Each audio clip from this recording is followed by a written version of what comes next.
Buenas. En la sesión de hoy vamos a abordar lo referente a la regulación del allanamiento y las incautaciones en el proceso penal venezolano. Esta es una clase de disertación que está dirigida fundamentalmente a mis alumnos de la Universidad Santa María en la asignatura Derecho Procesal Penal 2, Universidad Santa María de Caracas, y estas clases virtuales de Derecho Penal, de Derecho Procesal Penal, de Derecho Penal Constitucional se incorporan siempre en mi canal YouTube Ángel Serpa Aponte, a los efectos de quien quiera ingresar al mismo y visualizar las mismas disertaciones, clases con posterioridad. Me van a disculpar un tanto el público en general, que sean distintos a mis alumnos de pregrado de la Universidad Santa María, si sienten que esta clase de hoy es una clase un tanto normativa, porque es que está vinculado al temario de un programa que tengo que ir siguiendo y acompañarlo sobre la base de lo que establece el propio Código Orgánico Procesal Penal y otras disposiciones.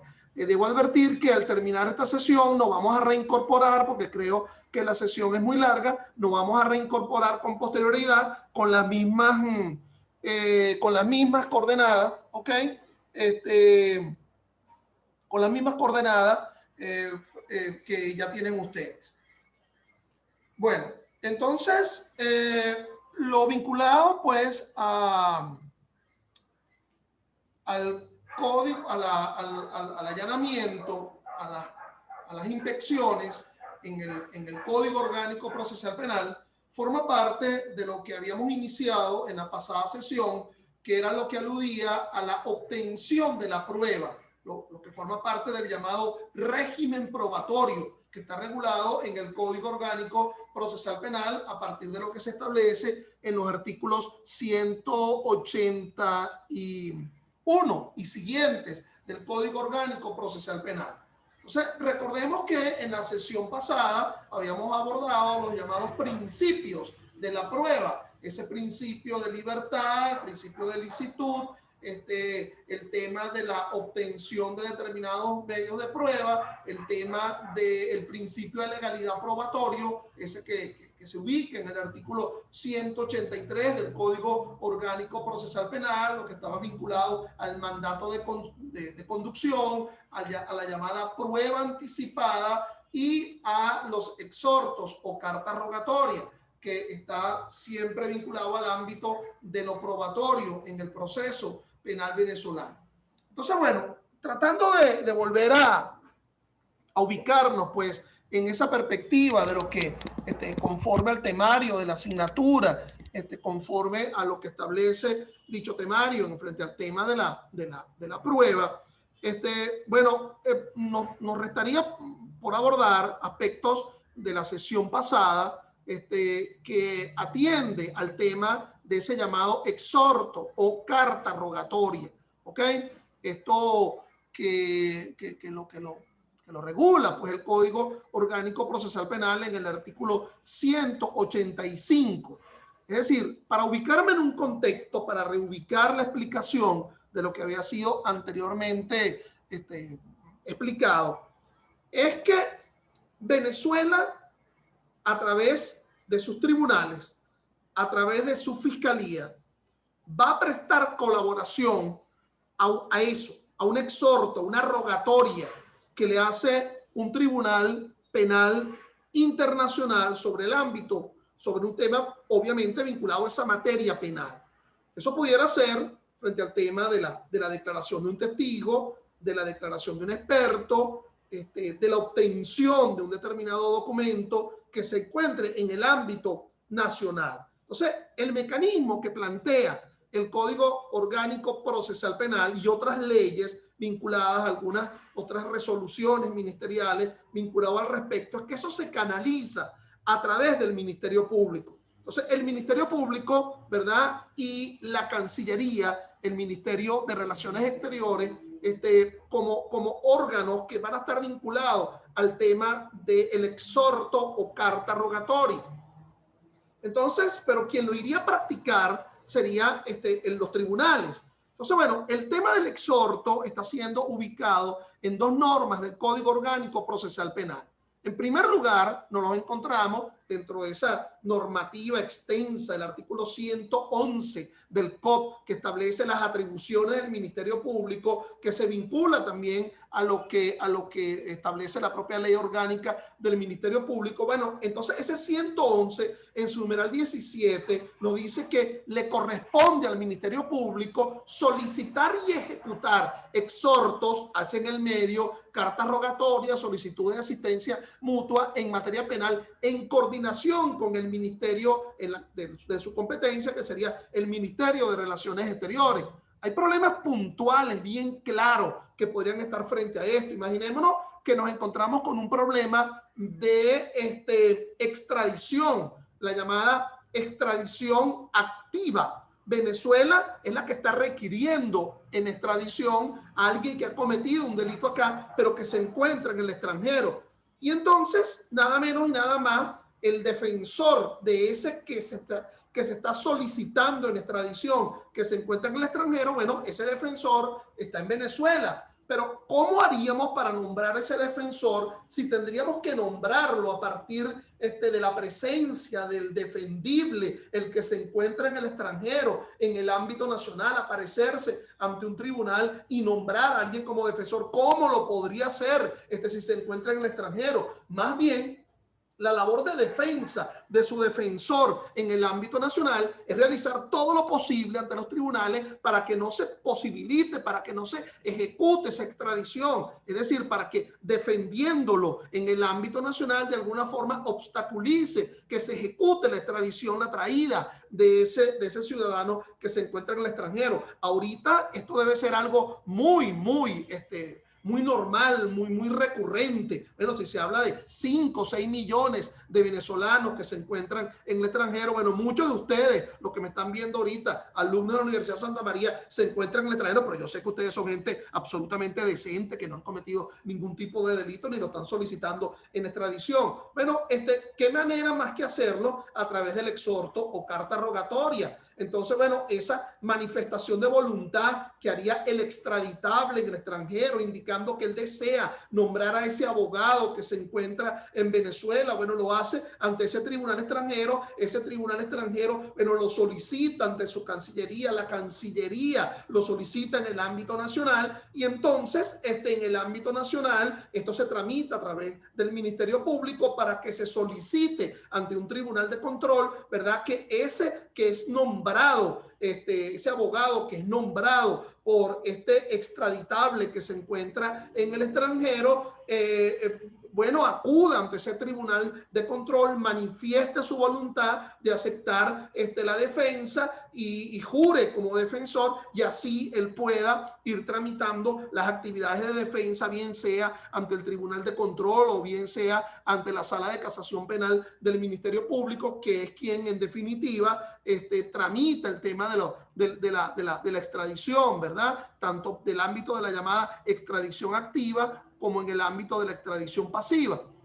Entonces, el 185 del COP nos indica que ese trámite corresponde al Ministerio Público, un tanto repitiendo lo que establece el numeral 17 del artículo 111, solicitar y ejecutar exhortos o cartas rogatorias y solicitud de asistencia mutua en materia penal, lo cual realizará conforme a las previsiones de la legislación interna y con fundamento con los tratados y convenios internacionales suscritos por la República. Dentro de esos convenios, fundamentalmente, estaríamos hablando de esos convenios de extradición. Recordemos que Venezuela ha solicitado, ha suscrito tratados de extradición con naciones extranjeras, con lo cual se posibilita ese procedimiento especial que está siendo regulado tanto en el Código Orgánico Procesal Penal, procedimiento especial de extradición activa o pasiva, y la Constitución de la República Bolivariana de Venezuela.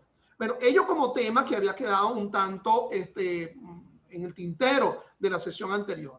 El otro tema importante que nos ubica en el ámbito de la prueba y que había quedado también rezagado de una disertación anterior es la llamada oportunidad del ofrecimiento probatorio y la admisión de la prueba en el proceso penal venezolano.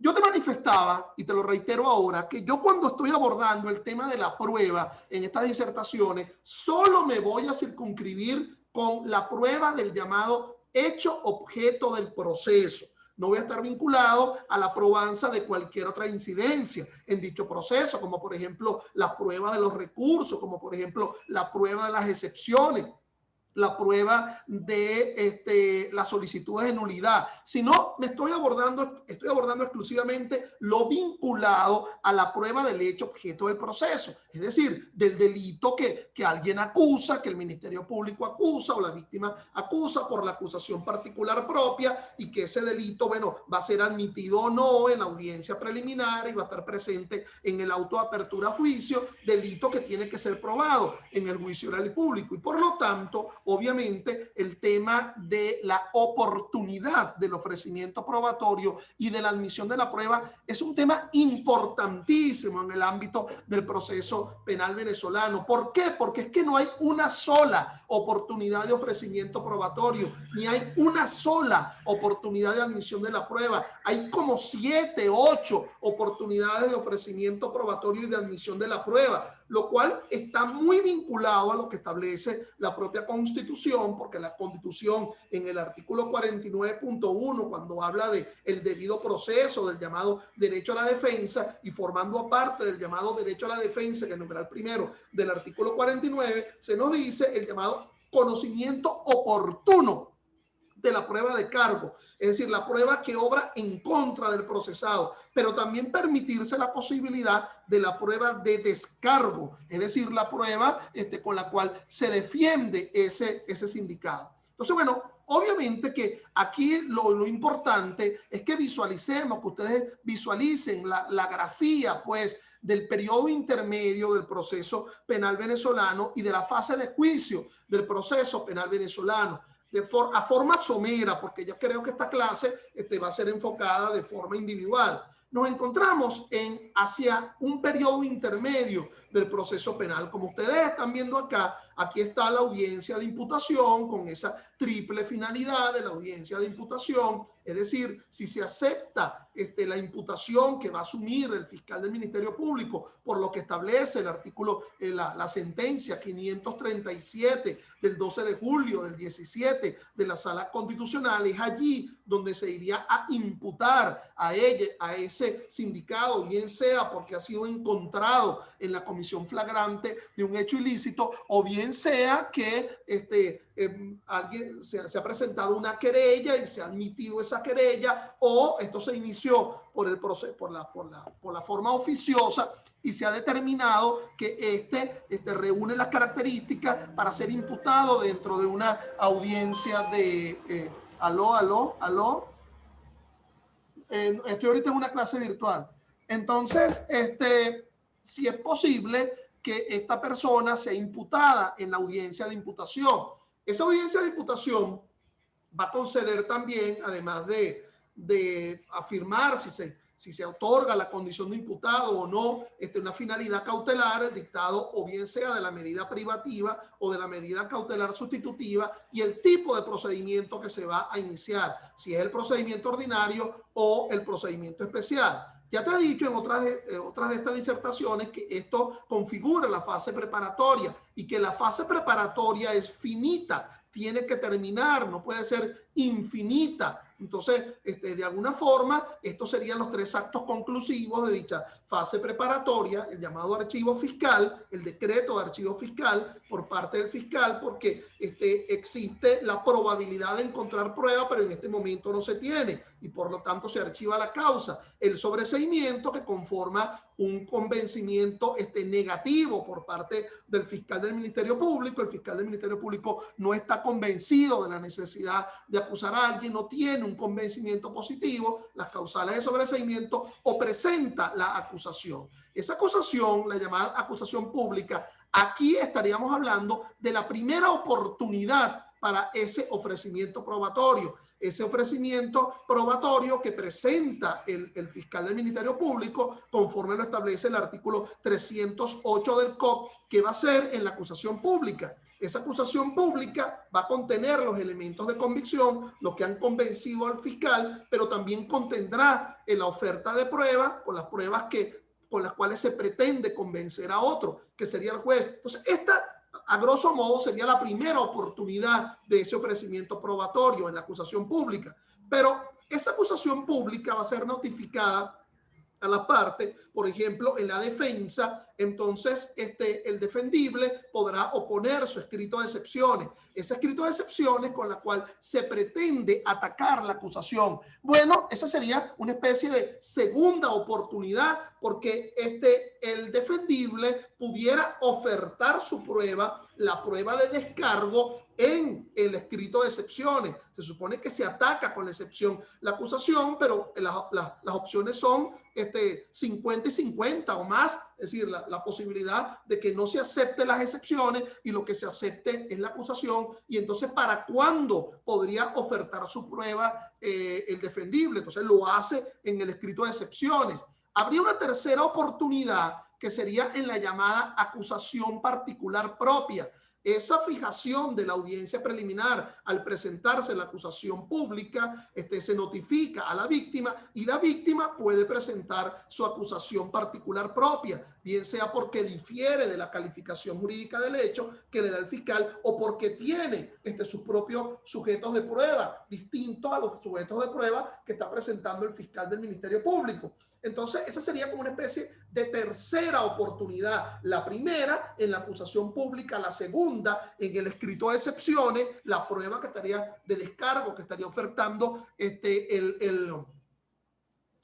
la defensa, y la víctima presentando su acusación particular propia, si a bien lo tiene, porque tampoco sería obligado. Recuerda que esa víctima que presenta esa acusación particular propia pudo haber sido una víctima que inició todo esto con la presentación del escrito de querella, pero yo difiero que en el escrito de querella realmente se esté ofertando una prueba. Es decir, porque todavía no hay un convencimiento definitivo. Para que ese escrito de querella prospere, tiene que haber un convencimiento posterior por parte del fiscal del Ministerio Público aceptando esa querella e imputando a alguien. Recuerda que previo a la acusación hay la imputación. Lo que sigue a la imputación es la acusación, y en la acusación es donde se está ofreciendo la prueba. Por otra parte, déjame decirte que aquí yo estoy hablando de los delitos de acción pública, porque si yo me estuviera refiriendo a los delitos de instancia de parte agraviada por acusación privada, la oportunidad del ofrecimiento probatorio sería distinto. En los delitos de instancia de parte agraviada ni siquiera se oferta la prueba en la propia acusación,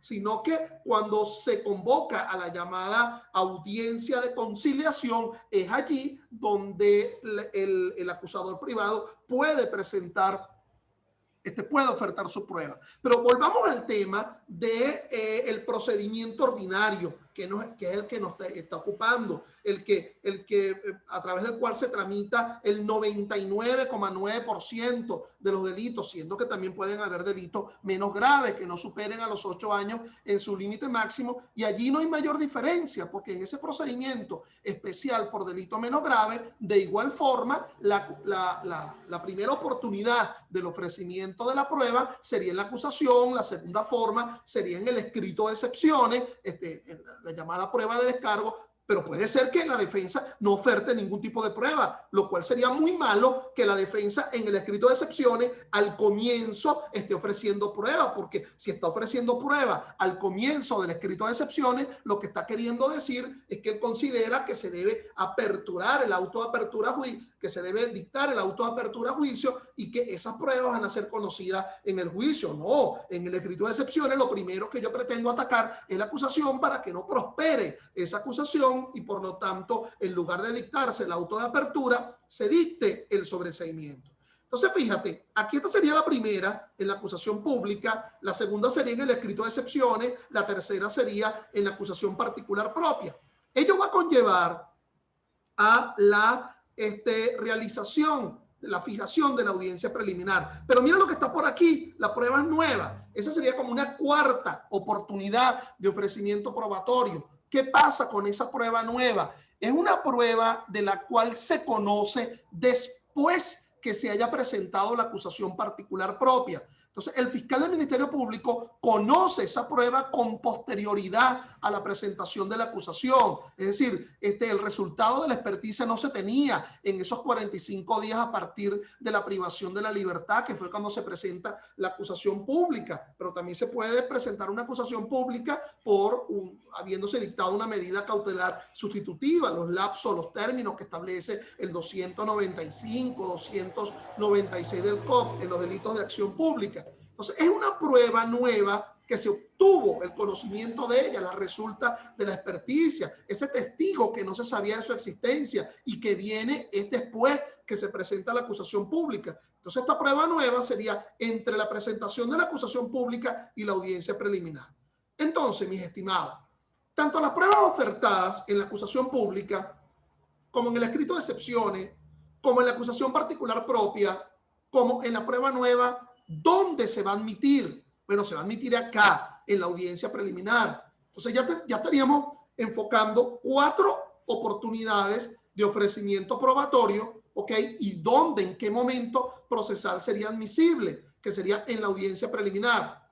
Supónganse ustedes que la presentación del escrito de excepciones no condujo a la declaratoria de improcedencia de la acusación. No, eso no fue lo que condujo, sino que lo que condujo fue que se admitió la acusación y por lo tanto al admitirse la acusación el juez de control dictó el auto de apertura a juicio.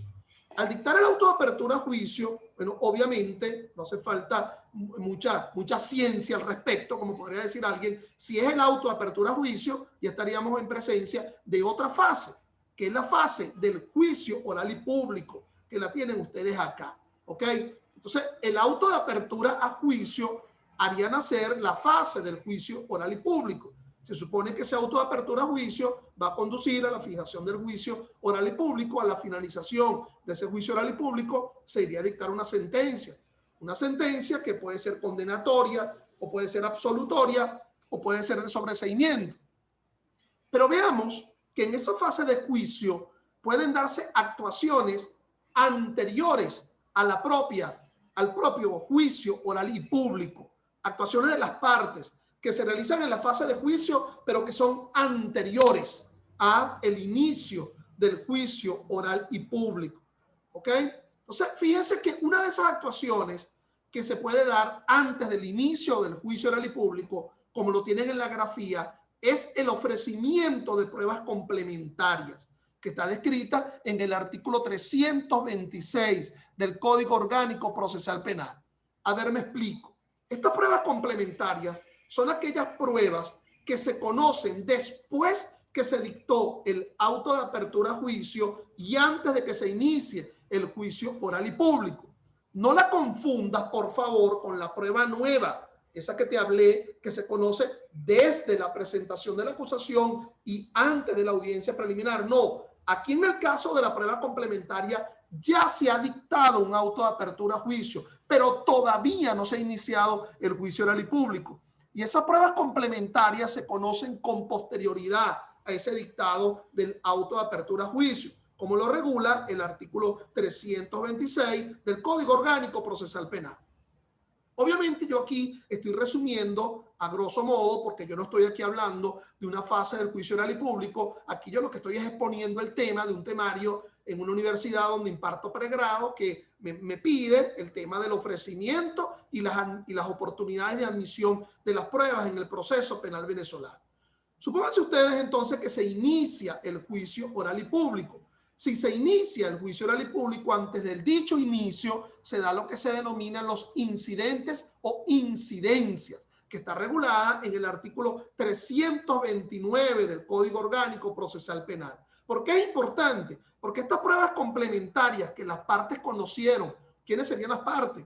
Bueno, el fiscal, la defensa, la víctima, si presentó acusación particular propia y conoce esa prueba después del dictado del auto de apertura a juicio, entonces lo primero que se iría a debatir en ese juicio oral y público, en presencia de las partes, por vía de las incidencias, es si se admiten esas pruebas complementarias. Si esas pruebas complementarias, en primer lugar, demostrando que se refiere al hecho objeto del proceso, a ese hecho que se va a debatir en el juicio oral y público, pero también debatiéndose si el conocimiento de dicha prueba ocurrió con posterioridad al auto de apertura a juicio. Oye, vale, no, yo conocí esa prueba en la fase preparatoria. Bueno, si conocías la prueba en la fase preparatoria, debiste haberlo ofertada en la acusación. Por lo tanto, caduca la posibilidad de ese ofrecimiento probatorio. Tendría que demostrar como idoneidad y pertinencia que el conocimiento de la prueba complementaria es posterior al dictado del auto de apertura al juicio oral y público. Ya nos encontramos en pleno juicio oral y público. Se dio el debate con respecto a la prueba, pero terminado el debate sobre la prueba, ven ustedes que aquí los ubico el artículo 333, que es la advertencia de cambio de calificación. ¿Qué significa eso? Bueno, que el juez, a la finalización del debate sobre la prueba, manifiesta a las partes que él considera que la calificación dada en el auto de apertura a juicio, el delito, él no está de acuerdo con respecto al mismo. Pero fíjate que lo está conociendo, es ya finalizado el debate probatorio. Entonces, en ese momento se puede dar una reapertura probatoria, ¿ok? Una reapertura probatoria implicará un ofrecimiento de las pruebas, porque no es solamente las pruebas que ya conocimos, sino que si se está planteando una advertencia de cambio de calificación, bueno, yo puedo ofrecer unas pruebas que van a sustentar la tesis que la calificación que debe estar presente es la que está presente en el auto de apertura a juicio, o por parte de la defensa manteniendo su tesis de que delito no hay de ninguno, pero que en todo caso sería el delito que está presente en el auto de apertura a juicio. Puede darse también otra circunstancia, que es la llamada ampliación de la acusación por parte del fiscal del Ministerio Público, artículo 334. El 334 del COP te indica que culminada esa recepción probatoria, el fiscal está planteando una ampliación de la acusación. Él creía que era hurto, pero los testigos aquí me están hablando de una coacción. Él creía que eran lesiones intencionales, pero aquí los testigos me están hablando de que el propósito del que lesionó no era simplemente lesionar, sino matar. Entonces se origina una reapertura del lapso probatorio, como lo establece el 334, y allí obviamente se daría un ofrecimiento con respecto a la prueba. ¿Qué más? Una ulterior circunstancia es lo que, conforme a la grafía, se denomina hecho nuevo o circunstancia nueva. A la finalización del debate está surgiendo un hecho nuevo, pero ese hecho nuevo, que tiene una vinculación con respecto al hecho objeto del proceso, está dibujado así en sus contornos, ¿verdad? ¿Te acuerdas cuando tú eras muchachito que había ese pasatiempo en la cual había unos números que tú tenías que ir rellenando, raya, raya, raya, y te daba como la forma de algo, ¿verdad? En ese pasatiempo. Bueno, ese hecho está como prefigurado, pero todavía falta una demostración con prueba. Entonces, ese hecho nuevo va a conducir a la prueba nueva. ¿Y cómo se incorpora esa prueba? Bueno, alguien la va a tener que ofertar y alguien la va a tener que admitir. Entonces, fíjate, estas cuatro modalidades de ofrecimiento probatorio, la prueba complementaria iría a ser admitida aquí en el juicio. La llamada reapertura del lapso probatorio por la advertencia de cambio de calificación o por la ampliación de la acusación del fiscal o por el hecho nuevo, tendría que ser admitida en el juicio oral y público. Sería la oportunidad para dicha admisión.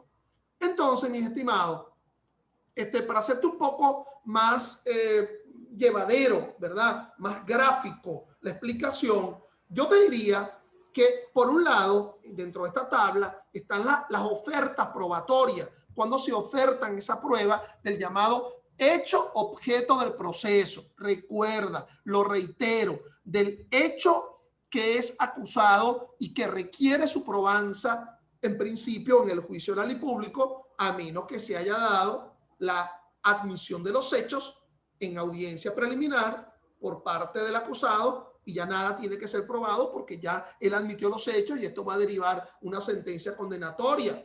Es decir, sería una sentencia sobre la base de una sola prueba. ¿Quién estaría ofreciendo esa prueba? Bueno, nada menos y nada más voluntariamente el propio acusado. cuando está diciendo yo manifiesto mi voluntad de admitir los hechos. Entonces, bueno, esta manifestación de voluntad para admitir los hechos está configurando la puesta en el tapete de una prueba que es la confesión. Entonces, bueno, si es que alguien la está ofreciendo, la estaría ofreciendo el propio acusado. Y ese acusado, esa prueba, de alguna forma, el juez cuando admite las circunstancias de la admisión de los hechos, es la que va a sustentar la sentencia condenatoria. Entonces, volvamos a la grafía del asunto. La acusación pública sería la primera oportunidad. Artículo 308 del COP. Cuando esa prueba presente en la acusación pública iría a ser admitida, bueno, en la audiencia preliminar, conforme lo establece el artículo 313. Aquí fíjate que aquí estoy saltando algo que no está en la tabla, pero que tú deberías incorporar, que es la prueba que se está ofertando en el escrito de excepciones por parte de la defensa. Bueno, esa prueba también sería admitida en la audiencia preliminar. La prueba que ha sido ofertada por la víctima en la acusación particular propia, artículo 309 del COP, ¿ok? Audiencia preliminar, ahí iría a ser admitida con anterioridad, pero iría a ser admitida en la audiencia preliminar. Recuerda que cuando hablamos de la querella, por ejemplo, para que no se declarara el desistimiento de la querella, no la desestimación, el desistimiento del querellante que le admitieron la querella, la víctima querellante, después le renace la carga procesal de presentar acusación particular propia, pero no solo de presentar dicha acusación, sino también de ofertar prueba en dicha acusación. Profesor, no oferta prueba, sino que indica yo me acojo a la comunidad probatoria. Si se dice me acojo a la comunidad probatoria, es que estaría aceptando que la prueba del fiscal del Ministerio Público también le sirve tanto a la defensa, si se acoge a la comunidad probatoria en el escrito de excepciones, como a la víctima en su acusación particular propia, cuando indica con esa fórmula, me acojo a la comunidad probatoria, el llamado principio de adquisición de la prueba. Entonces, fíjate que está la prueba nueva. Te dije, aquella que se conoce después de la presentación de la acusación también iría a ser admitida en la audiencia preliminar, conforme lo indique el 313. La prueba complementaria, que como yo te dije, conforme al 326, es la que se conoce ya en plena fase de juicio una vez que se haya dictado el auto de apertura a juicio. Bueno, iría a ser admitido en la oportunidad del 329, en los llamados incidentes o incidencias de la fase de juicio. En la teoría del proceso, los llamados incidentes o incidencias son pronunciamientos previos y especiales que no tienen nada que ver, ¿verdad?, fundamentalmente con lo medular, sino que tienen que ser resueltos con anterioridad a los efectos de que lo medular, que en este caso sería el debate sobre la prueba, se llevará a cabo. ¿Qué más? La prueba que surge por la reapertura probatoria al advertirse un cambio de calificación. Cuando el juez de juicio advierte un cambio de calificación, bueno, y va a ser admitido por vía de incidente o incidencia en la audiencia de juicio. La prueba que surgirá el ofrecimiento probatorio por la reapertura que se da por la ampliación de la acusación manifestado por el fiscal, bueno, irá a ser admitida en el juicio oral y público, conforme lo establece el 329. Finalmente, y lo de finalmente me lo van a colocar entre comillas, el nuevo hecho o nueva prueba. O sea, la nueva prueba con la cual se pretende demostrar el nuevo hecho que está vinculado al hecho objeto del proceso, también iría a ser admitido en los incidentes o incidencias regulado en el 329 del juicio oral y público. Profesor, porque usted dijo que, entre comillas, la última oportunidad. Bueno, porque pudiera ser que allí se dicte una sentencia condenatoria. Y mis hermanos, mis estimados, mis amigas, esa sentencia condenatoria a lo mejor es confirmada por la Corte de Apelaciones, es confirmada por la Sala de Casación Penal del Tribunal Supremo de Justicia, pero después con el tiempo encontramos que esa sentencia condenatoria es injusta. ¿Y a ver por qué? Bueno, porque se conoce una prueba que no se conocía en el momento de la realización del juicio, de verdad una prueba que de alguna forma desdice de la sentencia condenatoria, una sentencia condenatoria que fue ratificada por todo el mundo, pero no se conocía de la existencia de esa prueba. Entonces, esa prueba ulterior, esa prueba novedosa, ¿verdad? Y lo que me están viendo, bueno, me saben que estoy dando la clase solito, pues, aquí en este salón de la Universidad Santa María, ¿verdad? Estoy como alumno, dando la clase desde un pupitre donde deberían estar ustedes sentados. Muchos de ustedes ni siquiera están porque hasta se fueron para el extranjero. Pero bueno, sigamos acá. Entonces, esa prueba con posterioridad para sustentar el recurso de revisión procesal penal, que es el recurso, el de revisión procesal penal, no lo confunda con el de revisión constitucional, que sería cuando se evidencia con posterioridad la existencia de una sentencia condenatoria injusta. Bueno, alguien tiene que tomarse la molestia de ofrecer esa prueba conocida con posterioridad. Entonces, no es que se encuentra automáticamente ofertada. Recordemos que el concepto de ofrecimiento probatorio forma parte de la noción de la carga probatoria que le corresponde al llamado titular de la acción penal, y que mis alumnos de la Universidad Santa María que me están escuchando, el pasado miércoles yo lo diserté en la primera parte de esta sesión. Lastimosamente no quedó grabada, pero que quedó expuesta ante ustedes, ¿ok? Y que iría a ser evaluada. Disculpen por tocar el mal tema de la evaluación. Bueno, miren, vamos a culminar con esta parte y nos vamos a reintegrar de inmediato para aquí sí realmente como que vamos a enfocar el tema de las inspecciones, del allanamiento y de las incautaciones reguladas en el proceso penal venezolano. Entonces, se van a reintegrar con las mismas coordenadas. Hasta dentro de un rato.